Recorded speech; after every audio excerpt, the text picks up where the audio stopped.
If someone had told me that my life would change because of a burnt cornbread and a cell phone camera, I would have laughed, just like everyone else did that day at the fellowship hall of the First Baptist Church of Lincoln, Nebraska. But it wasn't a sweet laugh. It was that bitter kind of laughter, whispered behind hands, the kind that feels like it pierces your skin and squeezes your heart. That morning, the city was covered in a thick April fog, the kind that clings to your hair and begs you to stay home. But it was Wednesday, the day of the church ladies' famous brunch. I, Helen Foster, 61, widow, retired, who had never missed one of those gatherings, decided to do something different. Enough of bringing dry sponge cake just to please everyone, I thought. Today I'm going to record everything. It was my granddaughter Maddie's idea, with her 7 years and the old cell phone she'd inherited from her mom. "Grandma, start a recipe channel. You cook better than Martha Stewart?" She grinned, cheeks full and hopeful. It was just a joke for her, but for me it sparked something. Deep down, I think I needed something just for myself, after a whole life spent living for others. I got the kitchen ready, a stained formica table, red checkered curtains, the old gas stove. I turned on the phone, tied on my apron, and began. "Hi, my name is Helen Foster, and today I'm going to show you how my mom used to make cornbread, even on days when all we had was old flour and a little bit of milk. The batter didn't rise right. I forgot the baking powder. The cell phone's light flickered, the dog barked at the window, and in the end, the cake burned. Oh Lord, I thought, laughing at the mess. But Maddie thought it was hilarious. She edited it quickly, added some country music in the background, and posted it. Grandma Helen burned the cake, but she taught us never to give up. I didn't think about it again, until I got to the brunch. In the church hall, the ladies were sitting around tables covered with floral plastic tablecloths. The air was filled with the smell of weak coffee and reheated apple pie. That's when I heard the whispers. "Did you see Helen's video? What a shame. She's lost her mind since she's been alone. Now everyone thinks they can be famous on the internet, even her." My kids weren't there, but I could hear their voices in my head. Ben, my oldest, always so serious. "Mom, nobody your age gets famous on YouTube. That's for teenagers." Ashley, my critical daughter. "Why embarrass yourself like that, Mom? Lincoln isn't Los Angeles." I lowered my head, but kept on smiling. Let the first one who's never laughed at me throw the first cookie. But it hurt. I spent the morning on autopilot, pretending to listen to stories, laughing at jokes about medicine and cholesterol. Every time someone looked at me, all I could think was, am I really a joke? But as I left the hall, with the cold Nebraska wind on my face, my phone started to vibrate. Once, twice, 10 times. Comments, likes, shares. I opened the video, heart pounding. Instead of criticism, all I saw was kindness. "Grandma Helen, you reminded me of my own grandma. I miss her so much. So brave, so sweet, such an inspiration. Please make more videos. You made my day brighter." Maddie hugged me tight when I showed her. "See, Grandma? I told you you'd be a hit." For a moment, I doubted if it was real, but right there, under the cold light of the parking lot, I had a flash. Maybe life had set me aside, but I could still rewrite my story. But destiny is cruel. The more you believe, the more it tests your faith. That night, at home, I heard the doorbell. It was Ben. He showed up unannounced, voice stern. "Mom, we need to talk." I felt a chill down my spine. He came in, looked at the messy kitchen, the makeshift camera on top of a pile of old recipes. "Don't you think you're a little too old to embarrass yourself on the internet? What will people at the office think of me?" I wanted to yell, but I stayed silent, tasting the bitterness of shame and anger. I took a deep breath, looked him in the eyes. "Ben, for the first time in a long time, I did something for myself." He shook his head in disbelief, like I was a lost cause. I knew this battle was just beginning. If you want to hear even more powerful stories without ads, join the VIP group through the link in the pinned comment. I wanted to forget Ben's look, that look that's part pity, part judgment, like I'd lost my mind, like being old is the same as being ridiculous. But that night, while I washed the pans from the burnt cake, my head was spinning. Every drop of hot water felt like it was melting away an old layer of obedience and fear. For the first time, I felt a little bit of rebellion growing inside me. Why is it so wrong to want to try again? I asked my tired reflection in the window. Ben kept hovering in the kitchen, speaking softly to Ashley on the phone. No, Ash, she won't stop. She's obsessed with these videos. I heard everything, pretending not to listen. She's going to be the laughingstock, Ben. The kids are going to get bullied, Ashley whispered on the other end. I went to bed late, my chest tight. It was hard to ignore my family's voices, like the whole world agreed. Helen, you're too old to dream. And worse, as if being old means you have no right to new things, to mistakes, to taking risks. The next morning, I woke up to messages from Maddie. Grandma, the video already passed 1,000 views. 1,000! In less than 24 hours. For me, it was like winning the lottery. But not everyone liked it. My neighbor, Mr. Howard, who always complained about my dog, walked by and shouted, "Hey, YouTube star, going to teach us how to burn toast today?" Across the street, 3 teenagers laughed loudly, recording with their phones. I felt like a meme. And then came a call from Pastor Jim, his voice gentle but concerned. Sister Helen, many thought what you did was brave, but some members said your exposure might not be appropriate for Our Ladies group. Translation: Helen, sit down and act like a proper church lady. I almost gave up then, but Maddie came running, cheeks red and eyes bright. Grandma, look at these comments. A woman from Houston wrote that you reminded her of her mom's cornbread. She read it, excited. I'm an immigrant. I miss country breakfast so much. Thank you for giving me a piece of America. Suddenly, everything changed. It wasn't just for me anymore. It was for all those invisible people spread across the country, looking for a taste of home, of childhood, of comfort. I decided to record another video. This time, pumpkin pancakes, my mom's recipe from cold Nebraska autumns, with every ingredient a memory. The smell of nutmeg, flannel sheets, the distant laughter of my little sister. If you made it this far, subscribe to the channel. You have no idea how much it helps me keep telling stories like this, and just wait to see what's coming next. The video blew up. 200, 300, 1,000 views became 10,000.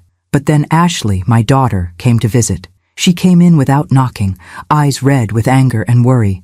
Mom, why are you doing this? You want to be the town joke? What will Maddie's classmates say? Ashley, there's no shame in wanting to try something new. She laughed bitterly. Don't fool yourself. Nobody wants to watch an old lady mess up in the kitchen. I went silent, feeling that old humiliation burn inside. I wanted to quit again. That night, alone, I sat at the table and stared at my mom's recipe book. A thick notebook, worn cover, the smell of old paper. That's when I had an idea. Something that would change everything.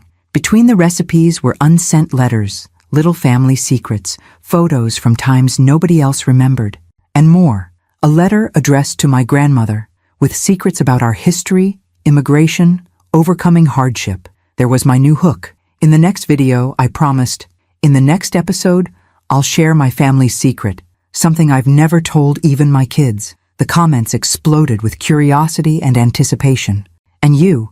Have you ever felt like nobody believed in your dream just because of your age? Comment below, subscribe, and share this story, so more people remember that it's never too late to start over. No one in Lincoln believed my recipe videos would get me anywhere, and for weeks, I doubted it too.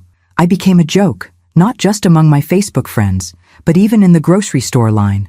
It was impossible to leave the house without catching a nasty look, a whisper, or a stifled laugh. Suddenly, everyone seemed to have an opinion about my digital chef career. Even my own grandson, Sam, 15, looked at me with that crooked smile and said, "Grandma, nobody watches old people cook videos, especially when you talk all excited like that." It hurt, more than I'd ever admit, even to myself. At Sunday dinner, while slicing the homemade bread I'd baked, I overheard my daughter whispering to her husband, thinking I couldn't hear. She's obsessed with those videos. If she could at least sell a few cakes, it'd help with the bills, but nobody wants to watch this. I smiled, pretended not to notice, and washed the dishes with trembling hands, feeling the weight of their contempt with every bite. That night, I sat on my bed and almost deleted everything. Almost. But when I looked at my old diary, now with flour-stained pages and notes about each video, every comment I'd received, something inside me refused to quit. Just one more, I thought. I decided to film something different. I told the story of the Christmas cookie I used to make for my mom when she was sick during her last winter in Nebraska. It was a simple recipe, but full of memories and longing. In the video, I let the tears fall as I told how my mother would smile, tasting the first bite, even when she was too weak to hold her teacup. I posted it, expecting nothing. Then I went to bed. When I woke up, my phone was buzzing like crazy. Over 2,000 notifications, comments, likes, shares from strangers in Alabama, Texas, even Alaska. A woman from Seattle wrote, "I cried watching your video. My mom used to make those too." A young woman in New York asked for the recipe so she could make it with her grandma.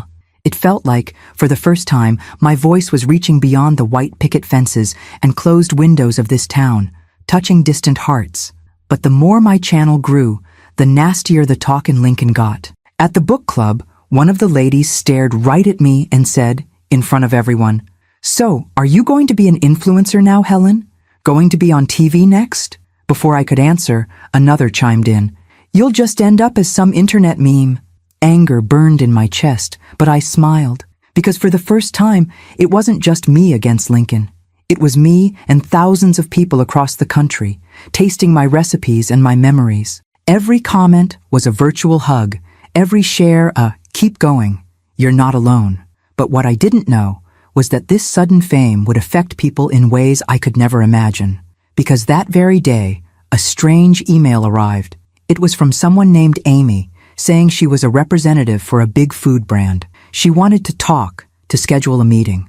I thought it was a scam, so I ignored it. But she insisted, "Your realness touches people. We want you for a national campaign."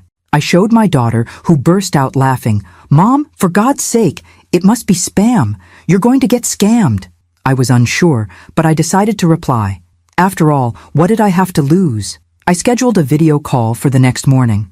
I spent the night wide awake, torn between excitement and the fear of making a fool of myself. I had no idea that clicking "accept meeting" would change not just my channel, but my entire life. The next morning, I sat in front of my old laptop, hands ice cold, ready to find out if my dream was really just a joke, or the beginning of something Lincoln would never forget.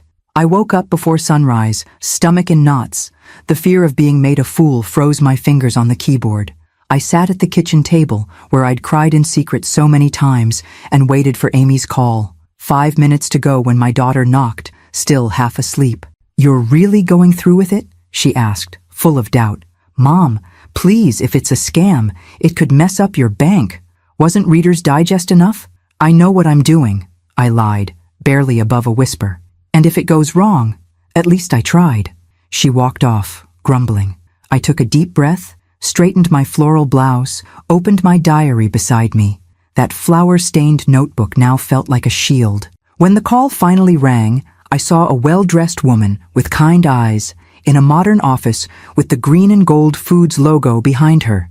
"Mrs. Helen, this is Amy Thompson, Partnership Manager. First of all, congratulations. Our whole team is hooked on your videos. My grandma was just like you." She smiled. A real smile, not a fake salesperson's grin. My jaw dropped. I was speechless. "We have a project," Amy continued, full of energy. "We want you to be the face of our new national campaign for natural products. 3 videos, your recipes, your stories, your way. Fair payment, secure contract. Are you interested?" Right then, everything inside me froze. For a moment, I heard my mother's voice from those tough days. "Don't waste opportunities, daughter." This was my chance. Even with trembling hands, I tried to keep my dignity.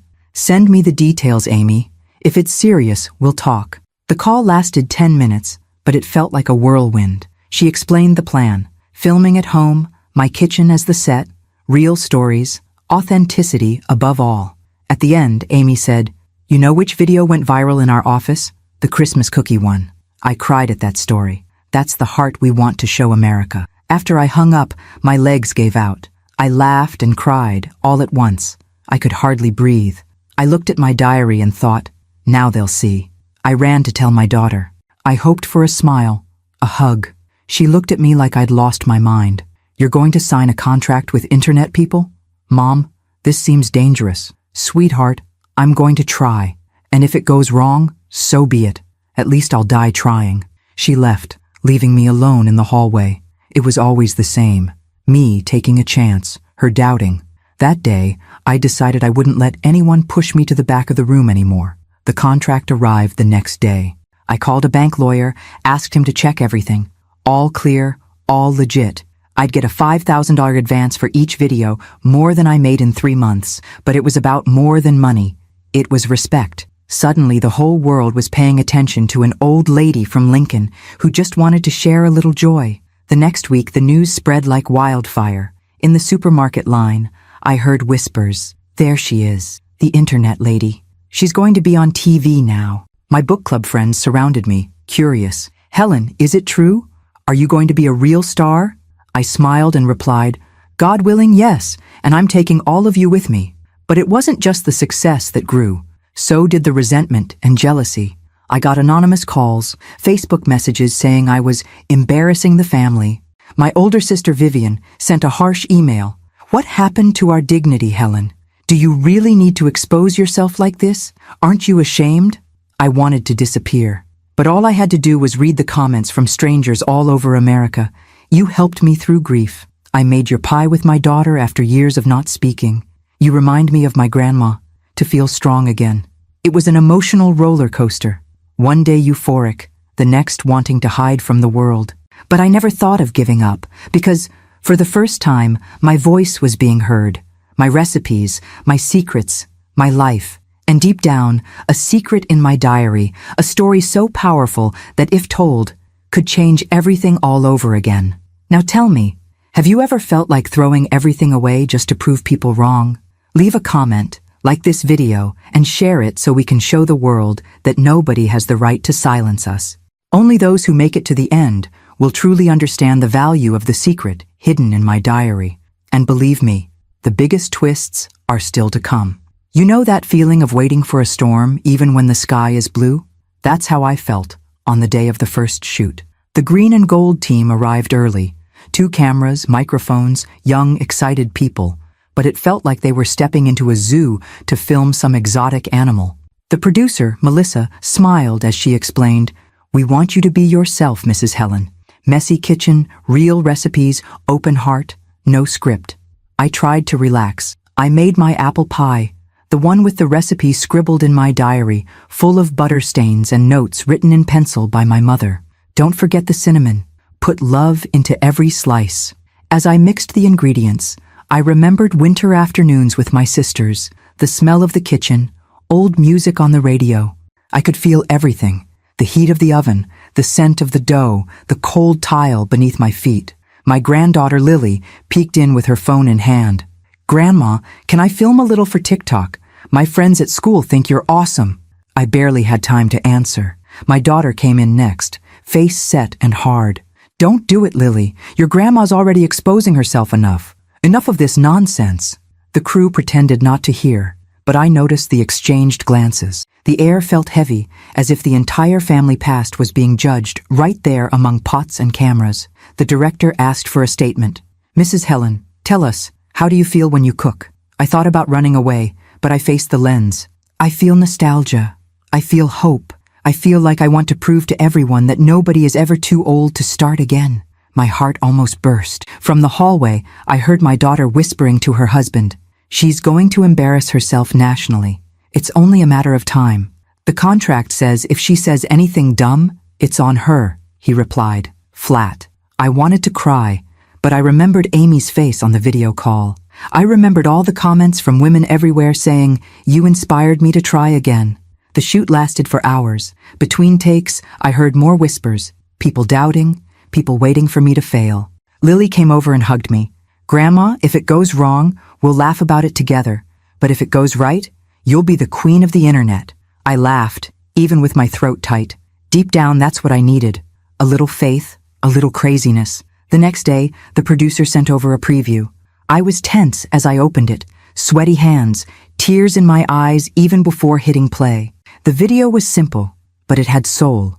Me cooking, telling stories, laughing, making mistakes, getting things right. At the end, the team left a message. "This is Helen, and America needs to meet more women like her." I sent the link to my daughter. I hoped for a warm reply. Instead, she just wrote, "Hope you know what you're doing." The pain of that sentence cut like a knife. It felt like, no matter how hard I tried, I would never be enough. On the day it launched, the video exploded. 10,000 views in an hour, 100,000 by the end of the day. The phone wouldn't stop ringing. Messages poured in. Thank yous, similar stories, advice requests, even invitations for local TV shows. At the grocery store, a stranger approached me. You changed my day. I made your pie and told my mom. Thank you for reminding us that old ladies matter too. I felt a lump in my throat. I wanted to hug every one of these people, but not everything was joyful. My sister Vivian posted on Facebook, "My sister's lost her mind, showing off like a teenager. Families used to be discreet. I became the talk of the church, the bank, the pharmacy. Some thought it was beautiful, others embarrassing. Then, at the peak of it all, the big brand called me for an in-person meeting in Omaha. Amy explained, we have a bigger proposal. We want you in a national Christmas campaign. TV commercial, ads, meet and greets with fans. But we need your family to join in. Your video went viral because it's real. We want to show all generations. It was everything I dreamed of, but also my biggest fear, exposing my real family. I called my daughter and Lily for a talk. Dinner was tense. Mom, if my name's going to be out there, I want cash up front, no games, my daughter said, cold. Lily tried to lighten things up. Grandma, can I use this for my channel too? It'll help me get into college. I looked at them, feeling the weight of every choice. What was victory for me felt like war for others. But one thing was certain. This family was no longer the same, and neither was I. When I closed the door that night, I knew the best and the worst were yet to come. I never thought a simple pie video could land me in front of lawyers in suits, studio lights, and a six-figure contract. But there I was, sitting in green and gold's conference room, looking at a table full of executives. The clean carpet smell, the icy air conditioning, the click of pens, it all felt unreal. Amy smiled, sliding the contract toward me. Helen, America loves you. We've never seen such a connection in so little time, but we need that authenticity to stay intact. Are you in for being the face of our Christmas campaign? My heart was pounding so hard I could hear it. The contract was thick, but every clause came with new demands. Travel, interviews, more exposure, opening up even more of my life, and, of course, my family. Lily was ecstatic. Grandma, you're really famous. Everyone at school saw it. There's even a meme of you on TikTok. My daughter, on the other side of the table, stayed icy. Mom, only sign if you guarantee half the money goes to me and Lily. I'm not going to be embarrassed for free. Her venom hit me hard. Inside, I was a storm. Pride, fear, sadness, and a hint of anger that made me want to explode. You think fame is just about money, honey?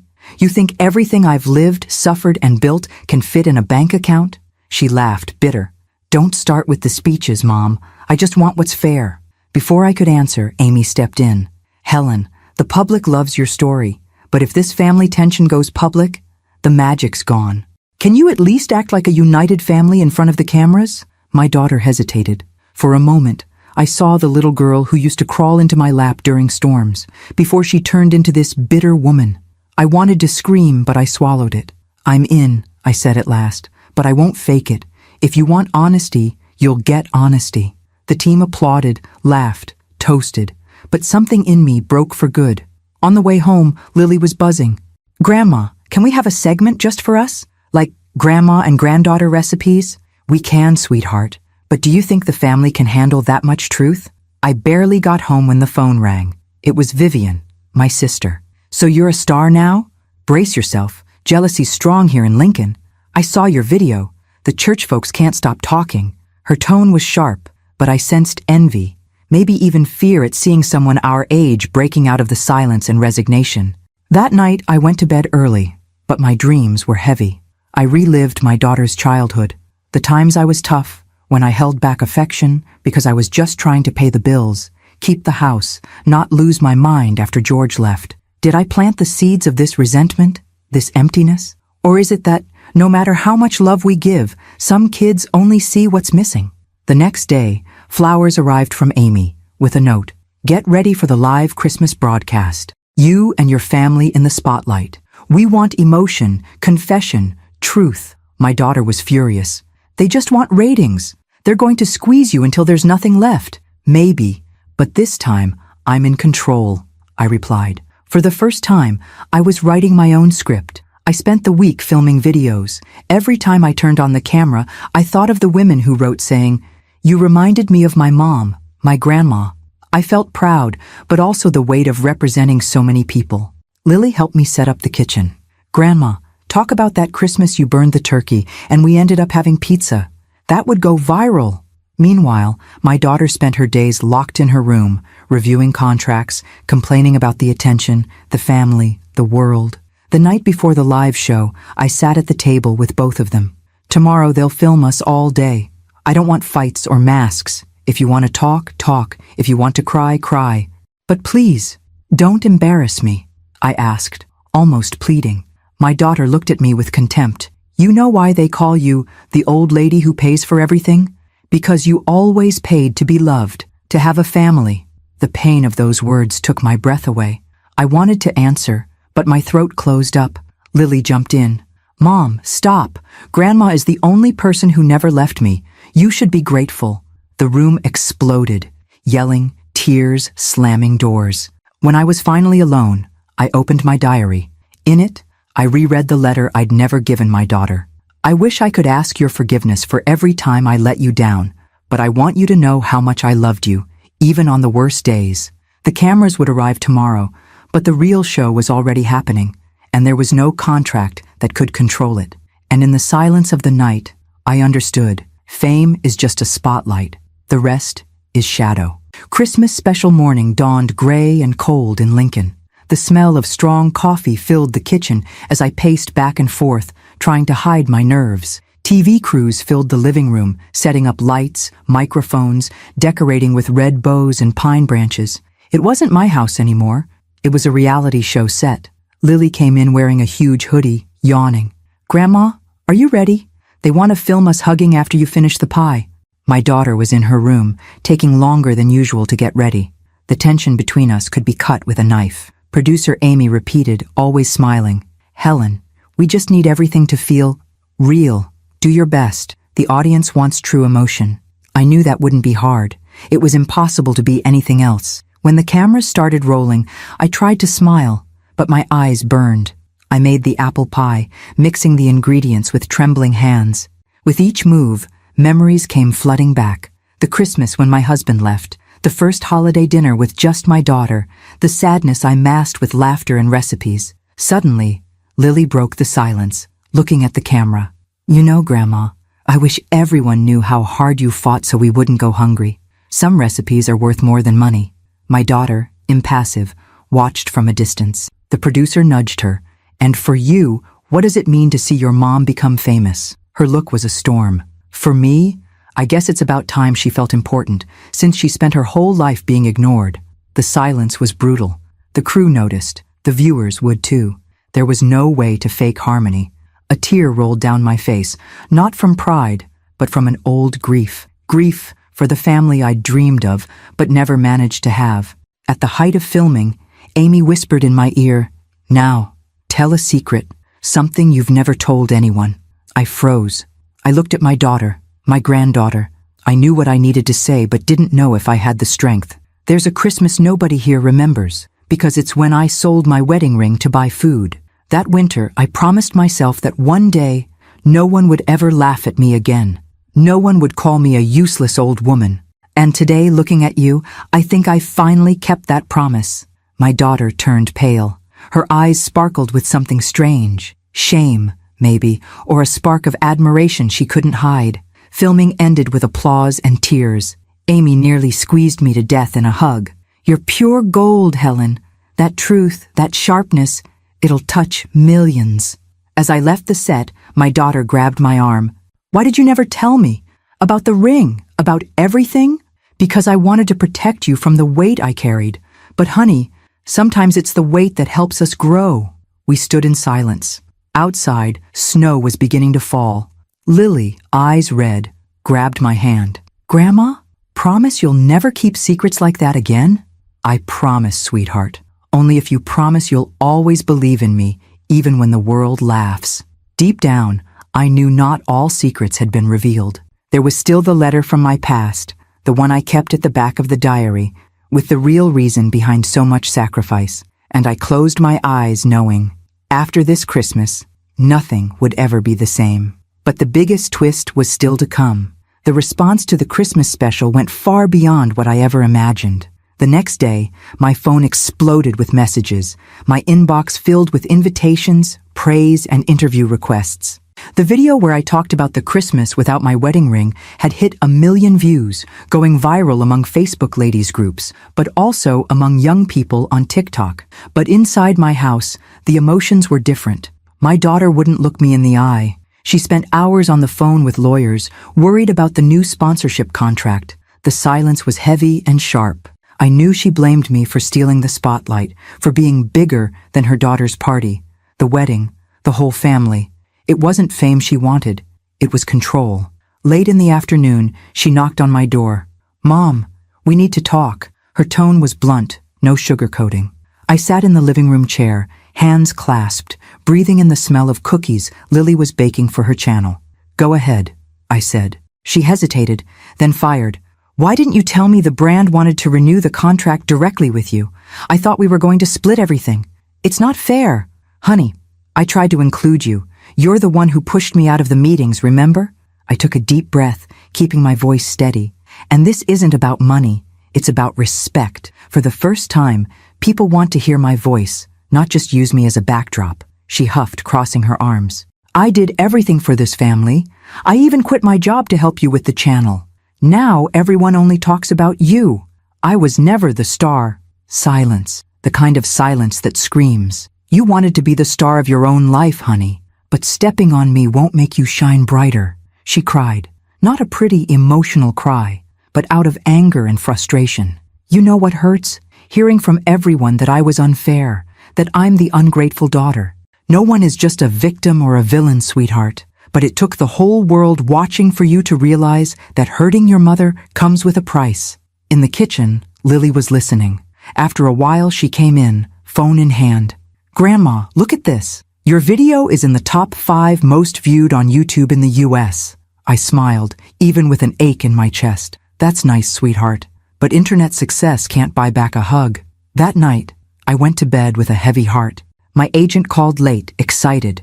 "Helen, the brand wants to launch you as the face of a national campaign. Photo shoot in New York, appearances at events. This is what stars do, you know?" For a moment, I felt the orphan girl from Nebraska holding hands with the old woman in the present. "I'll accept, but only if my granddaughter can come with me." Silence, then laughter. "Helen, you know what you want, and now no one's laughing at you." Looking at the ceiling, I thought, how many women dream of a moment like this? Turning the tables when everyone doubted them. How many older women are the old lady who pays for everything, but are never truly seen? If you've ever been called useless, dead weight, or the old lady who pays for everything, share your story here. And don't forget, share this video and tag a friend who deserves to know it's never too late to start over. I turned off the light, finally ready for whatever was next, because for the first time, I was the one controlling the script. But there was still one last secret, and it was about to come out in a way no one expected. When the phone rang, it was still dark in Lincoln. My heart wasn't easily startled anymore, but that morning, I trembled. On the other end, a formal voice with a typical East Coast accent. "Mrs. Helen Parker? Yes, that's me. I'm calling from the Partnerships Department at American Food Network. We're producing a national show about women who reinvented their own lives. We'd like to invite you to record in New York." For a moment, time stood still. Me, the ridiculous old lady with her recipes months ago, was now being invited to national TV. But with pride came fear. I felt the weight of judgment again. My family still hadn't accepted my success. My son-in-law openly mocked my country accent. My daughter, colder and colder, left messages like, "Don't embarrass yourself on TV, Mom. We've been through enough already." That night, I recorded a new video. My hands shook, but my voice was steady. "You know, some people think women after 60 should hide, be quiet, ask for permission to dream. I used to think so too, until they laughed at me, until they doubted everything I was capable of. But when someone tells you that you can't, that's when the recipe turns out just right." I stopped, took a breath. I looked into the camera as if I were facing all the gossiping neighbors, the family, the critics online. If you've ever been told you have no value, that your time has passed, comment here. I want to know. What would you do if you weren't afraid of looking ridiculous? And if you're not subscribed yet, hit the button, because there are still so many stories to share. The next day, I woke up startled. My video had gone viral with 400,000 likes and thousands of comments. People from Texas, California, Georgia, from all over the United States were sharing their own struggles and victories. Then, an unexpected piece of news arrived. A famous New York magazine published an article calling me the grandmother who taught America not to be ashamed. The same reporter who, months before, had mocked me was now asking for an exclusive interview. That's when, for the first time, my daughter came to me. She knocked on my door, her face a mix of pride, shame, and anxiety. "Mom, I never believed this would work. I was harsh. I was cruel." She looked into my eyes, tears barely held back. "I was just scared of being a joke again. Will you forgive me?" I hugged my daughter. It wasn't total forgiveness, but it was a start. In that hug, I realized my greatest victory wasn't the money or the channel or the brand contract. It was winning back my family, by example, not force. I ended that day with a special video. If there's someone who doubts you, don't hold a grudge. Prove it to yourself. Time brings justice, and nobody can stop you from starting over, not even the ones you love most. I closed the computer and looked out at the lights of Lincoln. And I knew my story wasn't just mine. It belonged to every woman who had ever doubted her own worth. And there, in the silence of that night, I realized the true happy ending is owning your own destiny. And tomorrow, New York awaits me. I was sitting in the chilly lobby of American Food Network, listening to the hum of the air conditioner and the hurried click of heels on the polished floor. The glass walls showed the Manhattan skyline, where everything seemed too big for someone who grew up in Lincoln, Nebraska, surrounded by cornfields and modest expectations. I ran my hand over my blue skirt, feeling my fingers tremble. I looked at my worn purse, where I carried an old recipe notebook, stained with grease, smelling of nutmeg and memories. All around me were young women, some overdone with makeup, laughing dismissively, whispering into their phones. Bet she doesn't even know how to post a story. I've heard of her, the viral grandma. That never lasts. I held my gaze in the window's reflection, searching for one last spark of courage inside myself. I remembered the smell of bread from the oven, my mother's laughter as she mixed dough, my grandson's small hand grabbing the first cookie. Every criticism I'd ever heard in recent years came rushing back, like a storm. "Helen, what a shame, turning into an internet meme. You're too old to put yourself out there. Grandma, go rest. You don't understand these modern things." But deep down, a strong voice reminded me, "You're more than a meme. You're a living story." When they called my name, I stood up, back straight, face warm with emotion and defiance. In the studio, the lights were harsh, cameras buzzing, and a perfectly smiling host asked in front of everyone, "Helen, tell America, did you always dream of being famous?" I held the microphone. My biggest dream was that my recipes wouldn't die with me. If now they travel to millions, it's because every dish carries the courage of someone who never gave up, even when she was the joke in a small town. The audience went silent, the smell of strong coffee mixed with nervousness in the air. I spoke of every pain, about the burnt cake video that became a joke, the cruel comments, the sleepless nights reading messages from strangers saying, "You remind me of my grandma, Helen," and also about the pride I felt for not giving up. I shared my Nebraska chili recipe with smoked pepper and secrets from 3 generations. When I tasted the first spoonful, I closed my eyes, letting the flavor flood my memory. The young chef beside me murmured softly, "This smell reminds me of my childhood in Tennessee." At the end of the recording, a respectful silence filled the studio. The director, a stern man, expensive suit, calculating look, came up to me. "Helen Parker, you're the soul of America we were looking for. Do you think you could cook for our cameras every week?" My heart raced. I thought about the sacrifices, the tears shed into my pillow, the loneliness after dinner. He handed me a thick envelope with a serious smile. $300,000 a month for a 1-year contract. You deserve it. For a moment, the world stood still. I saw, in flashes, every face that doubted me, every suppressed laugh in Lincoln, every night I almost gave up. $300,000? I asked, voice trembling. You're not just selling recipes, you're sharing your story. And that's exactly what we want, Helen. I signed right there, my hands shaking so much the name was nearly illegible. I felt a rush of joy and relief, as if my whole kitchen back home, smelling of apple pie and fresh coffee, was hugging me. I flew back to Lincoln on the first flight. My daughter was waiting at the gate, eyes full of tears, pride shining without shame. Mom, they finally understand who you are. Sweetheart, now I understand too. On Sunday, I gathered the family. I made the victory chili, served in blue bowls just like when I was a kid. The smell filled the house, bringing everyone to the table.